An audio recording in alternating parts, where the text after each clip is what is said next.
Jesse, I'm going to get right into it because your title really intrigued me. And I have to ask the first question. Is it really possible to market without money? Because even on Facebook, on Instagram, the algorithms, everything, they kind of force you to keep pumping money. Yes, that is their revenue model. So, of course, that is what they want to emphasize. So, it's always a trade off between time and money. So, if you're willing to spend time, then you don't have to spend the money. And typically, large brands don't have time and therefore they tend to burn money. But if you're a entrepreneur hands on, then you could, if you don't have the money, you could spend the time instead. And I'll give you an example of how you could, let's say, not spend money and still survive on Instagram or Facebook. It's how interesting are you, right? Now, typically, if you agree with everyone, then no one is going to give you any time and you have to pay the algorithm. But if I'm genuinely interesting, then people come to me, and usually I'm interesting because I'm contrarian. So if everybody says this is the best thing, you have to say that is terrible and I have an alternative, right? Then people want to read your story. So it's anything, right? So we don't want to hear about the 99 things that went right. We're always intrigued by that one thing that did not go right. So as a small brand, if I tell you that I can prevent aging by XYZ, I don't believe you. But if you say that so-and-so brand promises anti-aging, it's not true. And then I'm going to go ahead and explain to you why. You have my attention. Right? So it is actually, we are fighting and grabbing for attention, because it seems in this digital age, it's like every tweet, it's just kind of, you're bombarded with so much information. So even standing out is so difficult. So that's the second part, which is, look, first step of any product, brand, anything is awareness. If I don't know that you exist, I cannot buy you. And that is actually where the money goes for everybody. And the more number of people you want to reach, the more expensive it is going to be. But what if I am able to clearly say that I don't need to target 10,000 people to sell 10 pieces? I can target only 20 people and get my 10 sales out of that. I can immediately cut my cost so much. And to give you an example, in the Indian context, there's a publication called The Ken. Yes. And it's a subscription model. They have only 30,000 subscribers, and still that's enough for them. They do just one article a day. So I could claim to have 1 lakh subscribers, or I could claim to have 1 lakh readers, but it doesn't help. I mean, it's the same thing whether I have 1 lakh articles and 1 reader each, or I have 10,000 readers who read 10 articles from me. Viewership remains the same, but the person with 10,000 readers and 10 articles has a much happier life than the fellow who's just chasing, the eyeball one by one.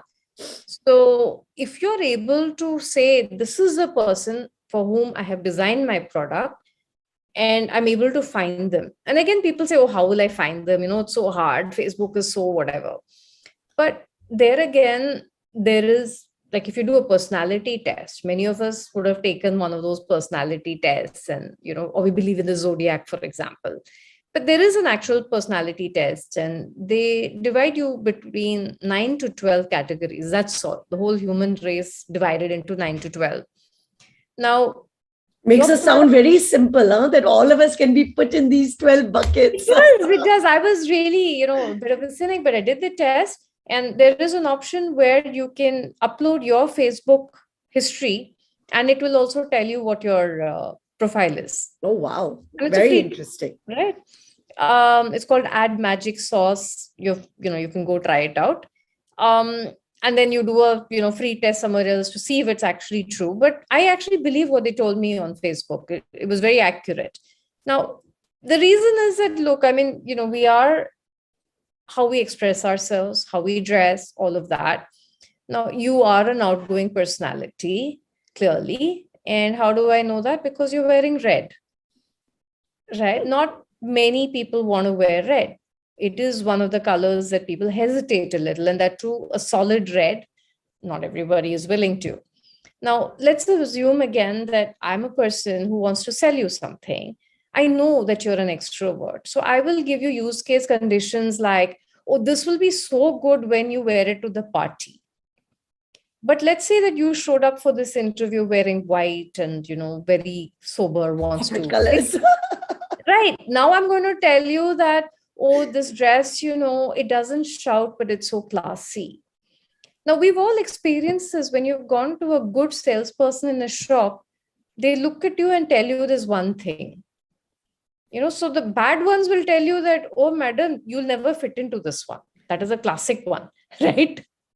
It's too small for you. Before you even looked at it, before you even tried it, they've made you feel fat. But the good ones, you look very good in this, madam. Shall I show you? Right? And if I have identified that you're the kind of person who is outward looking, it'll be, can I take a picture? And you can put up the selfie and I start with that. But if you're not, I'll just be like, look in the mirror and, ask the person next to you, how do you look? So I'm building confidence for you. So with this simple understanding of are you extrovert or introvert, I can do stuff. If I know that, let's assume I'm a new product. What is my biggest problem? I don't have any testimonials to say this is awesome. I don't have influencer. I don't have anybody, but I still have to get my first few sales. So the person I have to go to is a pioneer type person, a person who takes risks, a person who wants to be the first.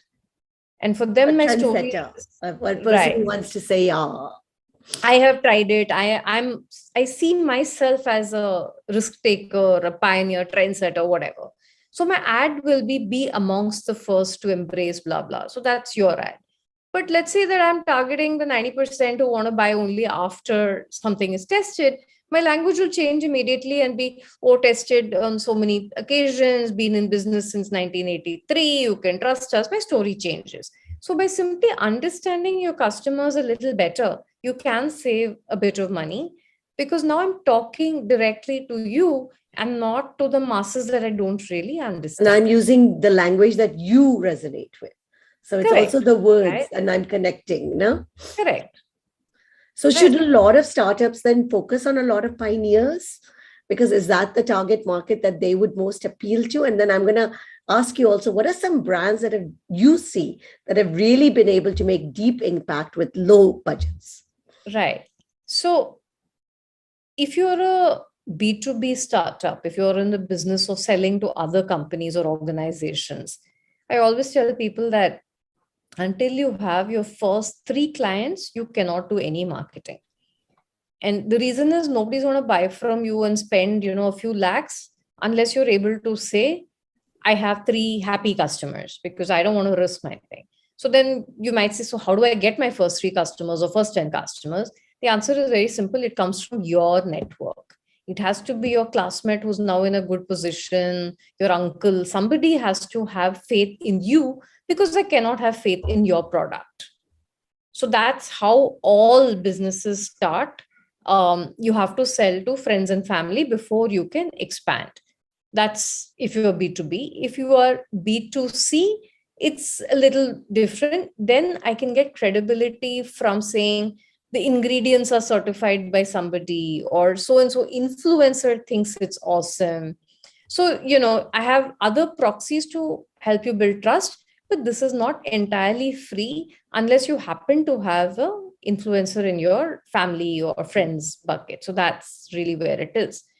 In terms of brands that have done really well, Zerodha is one brand that's really done well without any classical marketing. And they have 2 reasons that they've succeeded. One is that their app is so cool compared to what we were used to. So basically, banks had Demat app. You could do exactly what you did, often for the same price, but it was so sucky, you didn't want to. So Zerodha basically came in and it differentiated on how easy it was to use their product. And they kept it simple. That was all that they did. And they went viral because they offered a referral. So even today, affiliate marketing is huge for them. So you go on YouTube, somebody tells you, here's how you make money on the stock market. And by the way, I invest with Zerodha and you click this link, I get a little bit of money and Zerodha gets the customer. So my product is so good that people want to sell it is one, but there's also a monetary benefit both for the person who is referring as well as the person who's taking the referral. And that is the best kind of referral that you can get. Uber did the same thing where it was, use my code and the person you give the code to will also get a referral. So member get member is an age old tool. It costs nothing. If you have a decentish product, and you give some enticement to your customers, they will definitely refer you. And that is one of the age old tools of marketing that in the modern age also people are using. ID Foods launched with idli batter and dosa batter, right? This is very interesting. Again, it was always there. The product has existed for years, but in a very cottage industry kind of a way. Their differentiation is not so much the product as the packaging. The packaging stands out so much that you want to check it out. And after that, they've got some things like coconut water, they've got the filter coffee. And in every case, the packaging is so cool. And they often talk about the packaging more than they talk about the actual product. So you could also look at packaging itself as an innovation. And that anyway, your product has to be packaged. So you might as well, make it be cool. And then you get customers around that. There are the other big recent example would be somebody like Sebamed, which fought against Unilever. Again, it's a typical, like I always tell people, story. You need that, the man bites dog story. Everybody's doing dog bites, man. You are beautiful. My soap will make you beautiful. Oh, forget it. You don't have to be beautiful. Actually, you're naturally gorgeous. So let us not talk beauty, but please use my soap anyway. Everybody's on the same track. And Sebamed comes and says, no, they're so harsh and I can chemically prove that pH 7 is the awesome thing. Now, the thing was they kept on about pH 7. They didn't actually talk much about why that was so good. But it still left an impact in your mind. It does, because as soon as you said that, that's the first word that came out of my mouth, right? Correct. Got it. Right. And by causing a little bit of doubt in your mind, they expanded their market. And it's true, okay, everybody who uses Lux is not going to jump to Sebamed, not least because it's such an expensive product. But they had their market bang on, right? They knew that there is a certain very finicky type customer who's interested in understanding this and has the money to go and pay for it. I'm okay with these people. I just want to sell to this. And because it's such a tiny brand, if I'm able to double my market share by taking away maybe 0.1% of Unilever's market share. And I'm happy with that. So with my little money, I went and threw a nice stone at your glass, shattered it, took one tiny percentage of your customers and left. Now tell us, do you see some brands doing some big things that you would say, oh my God, no. You don't have to give us the names, but we'd love to know the no-nos. So the no-nos are, honestly, you see it every day. Okay. The classic disaster is the teaser campaign. And why it's such a disaster, and it's an age-old disaster, is you think people care about your series. You think they are going to remember that, you did this ad without telling them the brand name and all of that. And honestly, no one cares, right? The customer didn't even remember, didn't see. So your money is just down the drain because I have no idea why you did 10 ads when I saw one. So teaser campaigns are age-old disaster and a good way to waste money for everybody concerned. Second mistake people make is signing up with some random ambassador, not random, a very big ambassador, no doubt. And without taking any Indian brands in mind, take, for example, the recent wedding of Kourtney Kardashian and Travis Barker. That whole wedding was sponsored by Dolce & Gabbana. How many people? No. It was sponsored by exactly one brand, Dolce & Gabbana, who outfitted the whole family. And they gave them the yacht, and they gave them the castle and everything. Now, the thing is, yeah, okay, for a certain audience, Dolce & Gabbana, maybe they registered. But the vast majority didn't even notice that. Because you're so hung up in this, oh my God, he's got so many tattoos, That's all you've noticed. that the brand, despite putting in so much money, is still overshadowed by the personalities who are endorsing it. And this happens way more often than you know. So I see Amitabh Bachchan, but I don't remember which brand he was actually endorsing. So that is second danger. So you take all your money So and I want to ask you a question about that, because that's typically the way most marketers think, that, okay, you want to make your brand big, you need a big star, you know? So what is the biggest star now that you can get to associate with your brand? So now the thing is, I would say there is a difference between celebrity and influencer, and we confuse that.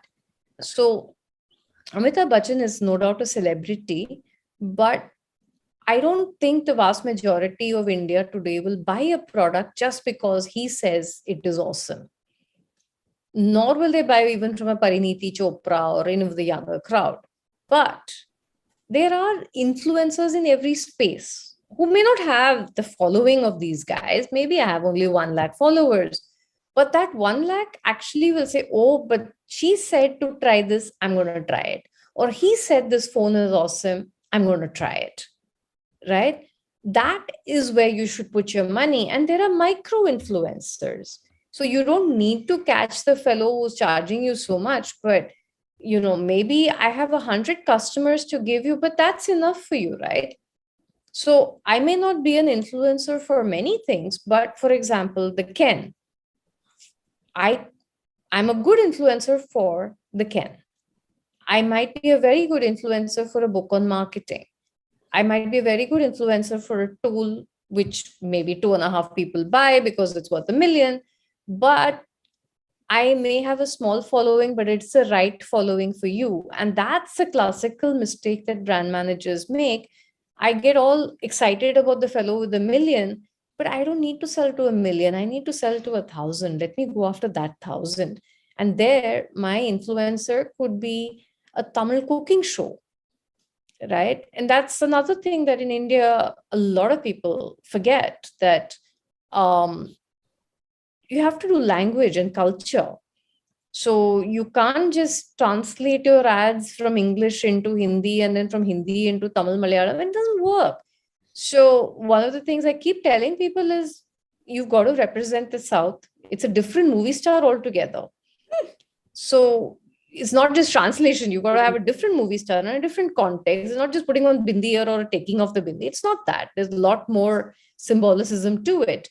So to understand that and to convey to the audience that you've understood their particular needs, however it may be, that is the key to saving money.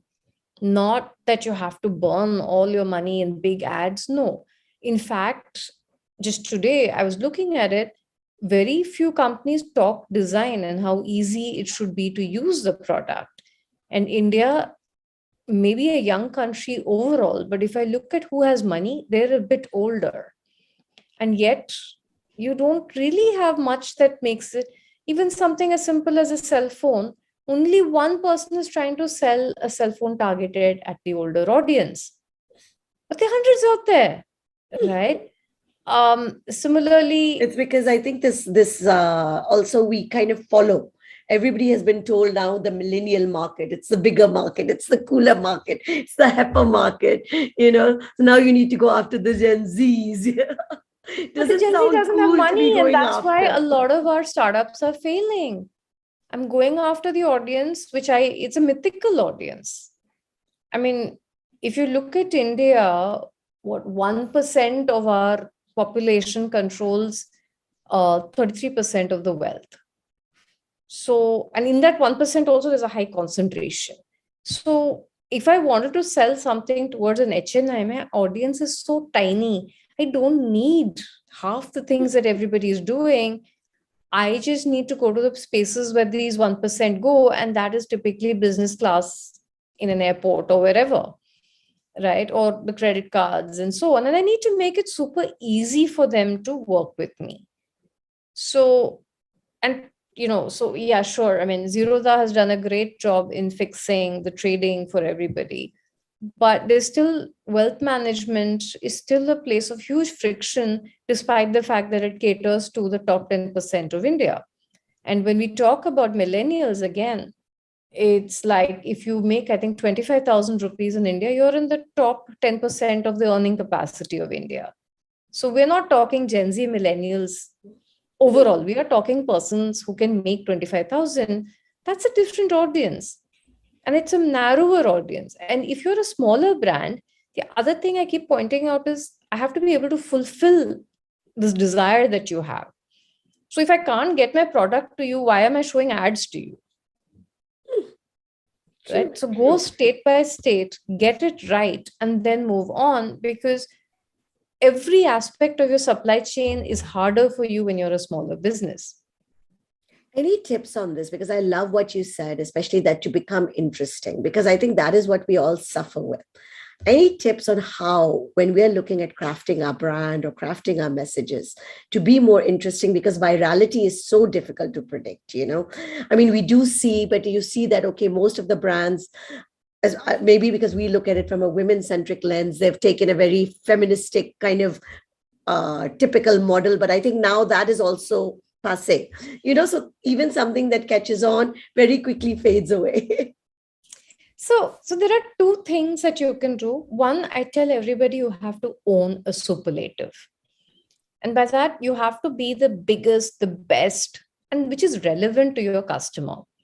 And the example I always give is there were airlines before Indigo and there are airlines after Indigo. Indigo succeeded because it identified one thing that you really cared about, which was being on time. And they just went hammer and tongs on that to the exclusivity of everything else. So you have others said, I'm comfortable, I'm this, I'm that. In the hotel industry, there are only two things that people care about, despite all the frills. One is Wi-Fi, and the second is the shower. These two things work, I can forgive you for everything else. So you need to figure out a message that is relevant to your audience, which they truly care about. And then you need to figure out how you're going to own that space by saying, I'm the best, the first, the biggest. So if that means saying that I'm the only one from Tamil Nadu or Kerala who's offering you this, that's fine. You can break your space as small as you like, but you've got to be the leader in that space.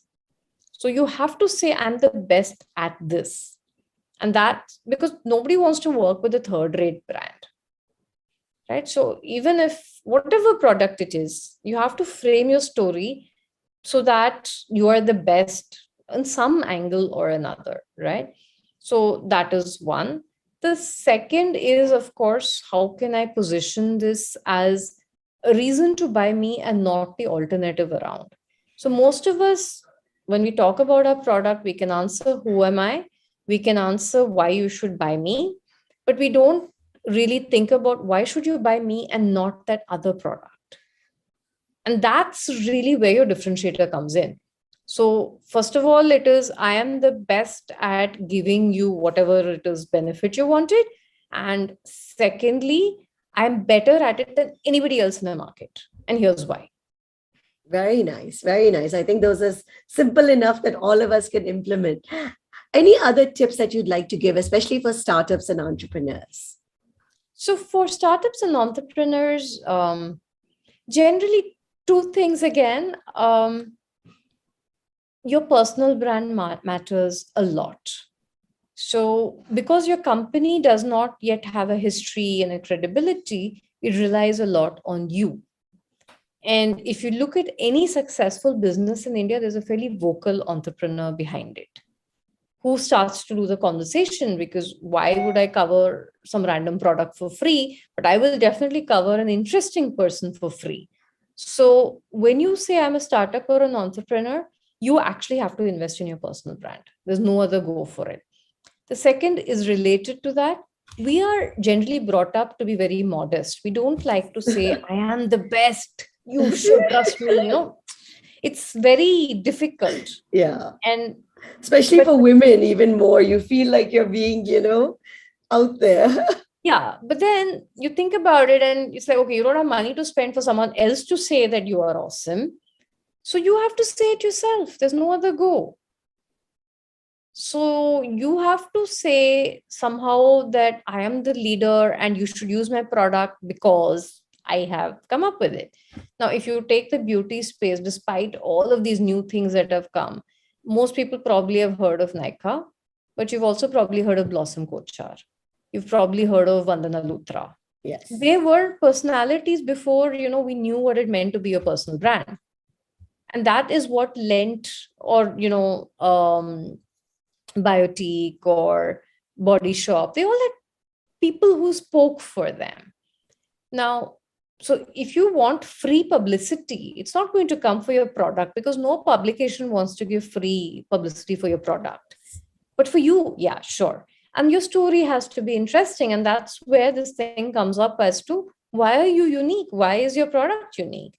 So there has to be a social angle, a story angle. And that's a bit where, you have to work on it. Why should you cover me? Because, well, I have a story.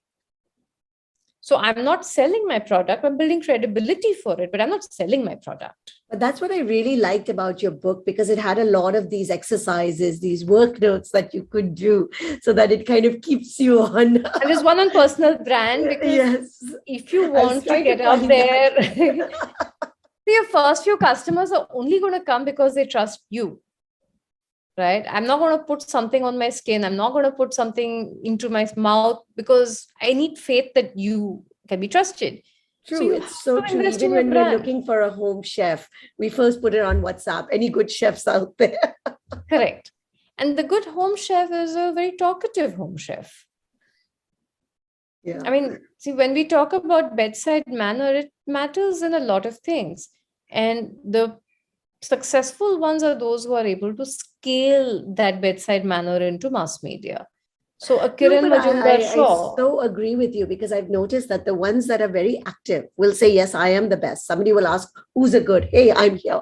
They're not shying away from saying, hey, I am. No, the person you're looking for. It's not like, oh, you know what, I do this too. So I'll just give you a simple example. Very recently, I asked one person, can you do this thing freelance? She was like, yes, Jessie, of course. She didn't even ask what time or anything. She said, I'll find time for it. Yeah. And I'm like, can you do calls? Yeah, don't worry. My other job it's very fixed. I'll manage, no worries. I went to another person with the same thing. She has a similar job. Her immediate response was, oh, but my work is from 2 p.m. to 7 p.m. So can you make sure that all calls are outside of that time? Now, I didn't go back to her because she's already put up barriers, right? The other one is like, I'm awesome. I will manage. Just give me a deal. But that makes such a difference. It's so true. It's that subtle messaging that we don't even notice that we are getting. And that, so thanks for that. And I think great tips. I think, especially for us, because we are also young entrepreneurs in the sense of trying to understand how to take this brand forward. So what's next for you after this? I want to start a podcast. That's my project for this year. Oh, wow. Fantastic. Well, lots of luck. And we hope that you'll keep giving us tips on how to become better marketers and be frugal at it and be banyas till the end. Thank you so much. Thank you so much.